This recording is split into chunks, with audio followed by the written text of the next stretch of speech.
What's up, Internet? Brandon and Jasmine from nerdlocker.com, and we've got this week's TV and movie news for you. Woo! So, Jose Padilla has been talking about his Robocop reboot, and he is basically saying in the first movie, you know, gets shot.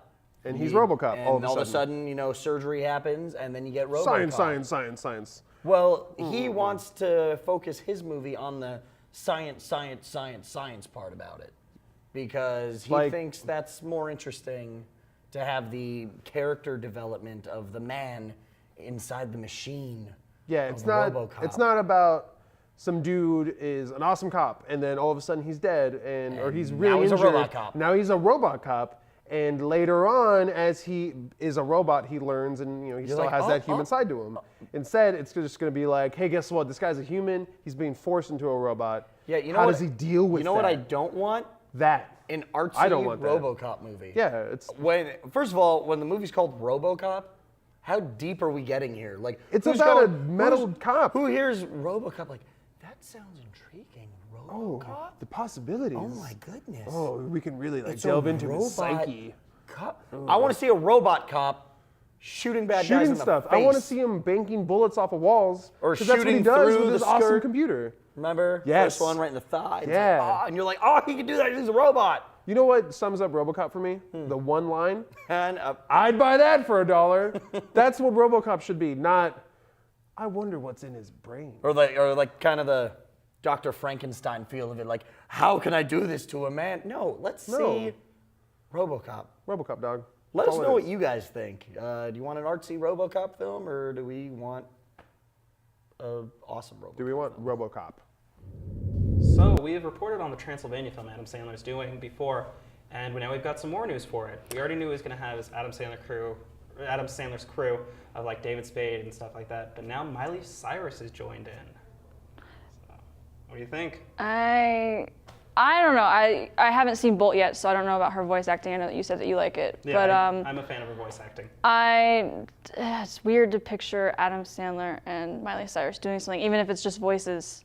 Yeah. I don't know about that. And it just seems kind of all over the place to begin with. Like, I know Steve Buscemi does stuff with Adam Sandler all the time, but now he's a werewolf, and I don't know. I'm a little skeptical. It's just...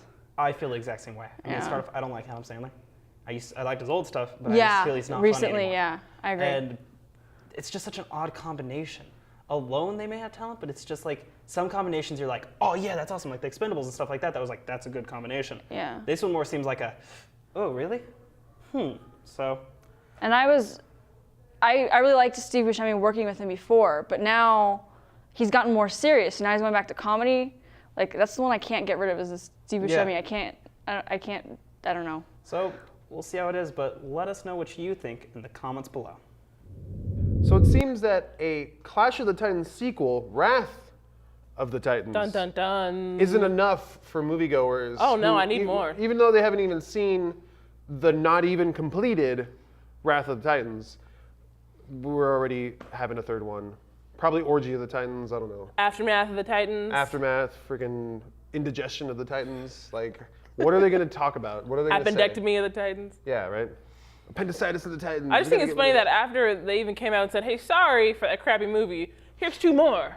Well, this might be the movie to make it better. The redemption. The first one, I think it was written Redemption right of the after Redemption of the Titans. The first one was written around the time of the writer's strike, which a lot of people kind of forgot about. There's been a ton of crappy movies come out. Yeah, that's why. But no one there remembers. was a reason for it, So I don't know. I think this might be the makeup for it.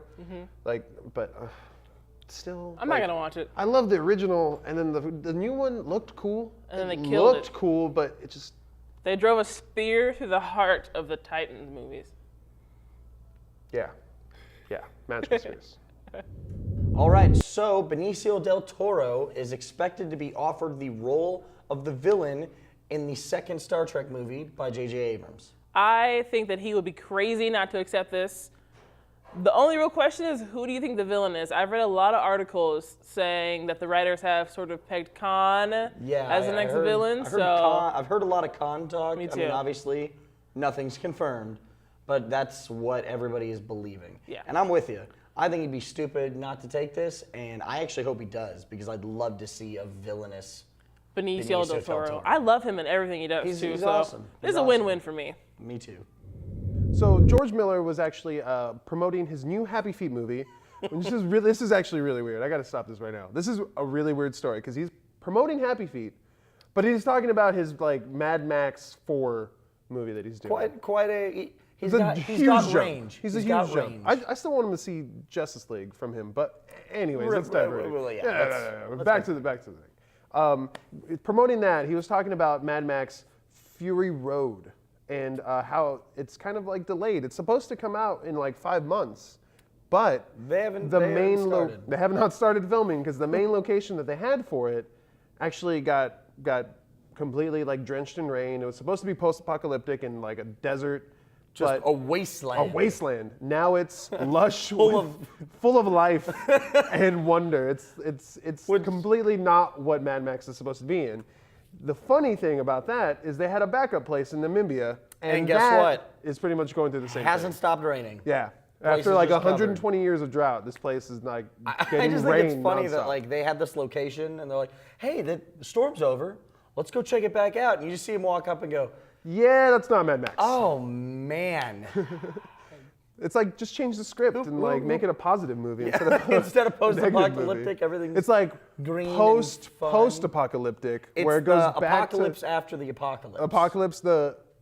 So anti-apocalypse, so it's like a the good 360. apocalypse? Yeah. We're back to normal. I think we should be writing this movie. We should be. We got a great idea. George Miller, hit us up. Come on. Hit us up. Before you do a Happy Feet 3.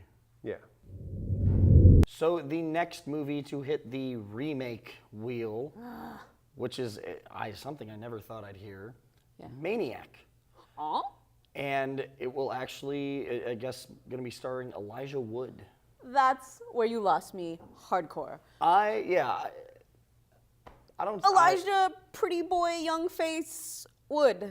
Not weird, oddly shaped, hairy just guy. Horrific to look at, even just because he's disgusting. Like because he is a gross human being. If you've never seen Maniac, it's a darker, creepy, messed up film. Yeah, serial killer. You know. And I don't see Elijah Wood fitting into that role at all. Yeah, me neither. And nothing against the guy. I just don't see him fitting this. Yeah, one of the things that make Maniac so attractive of a film is that you really are creeped out by this guy. He's gross. Like, he's a mouth breather, okay? Most of the soundtrack is him mouth breathing. Yeah. That's disgusting to watch and hear. And he's the main character. So you're sitting there uncomfortable the whole movie because you're just like, and you don't only just see him killing, you see him having personal relationships and talking with people and performing like job duties. Yeah. It's very gritty. And that's one of the things that I love about the 70s films is they had ugly actors playing ugly roles. You have the rapists in, Last House on the Left and that's another one. They're disgusting and they're creepy. Like you would not, want to be raped by these guys. They're nasty. Well, I mean, I don't. Well, you would. Brandon would. Okay. No, I'm just saying. I don't think anybody wants to be. That's another one. We'll keep going. Point. But no, I can understand things hitting the remake wheel, but hearing that they're looking for Elijah Wood makes me feel that it's going to be a completely different movie. Yeah, it'll be called Maniac and be killing people, but I feel like it's going to be a whole different. Yeah, maybe it'll have like a Broadway sing-songy score. Like I kill people. Da-na-na-na-na. Yeah, who knows? One thing interesting to note about Maniac is Mondo started releasing film scores on vinyl? record. Yeah, on vinyl. And their first release was with Maniac, which is a really good soundtrack. And I miss that one too. Oh, I didn't. Let us know what you guys think in the comments below. If you've seen the movie, what you feel about this odd. And the original Maniac is on Netflix right now, so check it out. Watch it. Steve Carell has been pegged to star and produce a heist thriller called Conviction. Yeah, it was supposed to have a heat feel to it, is what was told, but when he signed on, they're going to go with a 48-hour feel. So they're actually rewriting the script, which, I mean, kind of sucks for him, because you figure heard about the movie, read it, and was like, I want to do a serious movie. And then they were like, oh, Steve Carell from The Office? No, we'll make it kind of goofy. I think maybe there's the irony in that makes even the initial news here hilarious because he's typecast himself almost. Yeah, I mean, can't get out of it. I just think it's funny that they'd much rather write a whole nother movie than just put him in a serious movie or find someone else. Maybe there's no faith in Steve Carell to do a serious film. You know what though? I have faith in him. I do too. I kind of hope they don't change this because I'd love to see Steve Carell in a serious role. I think he could do it. Yeah, let us know what you guys think in the comments. All right, that's going to do it for TV and movie news for this week. Until next week, be sure to check us out on Twitter, Facebook, and YouTube, as well as nerdlocker.com for all your nerdy news. I'm Jasmine. And I'm Brandon, and we will see you next week for even more TV and movie news.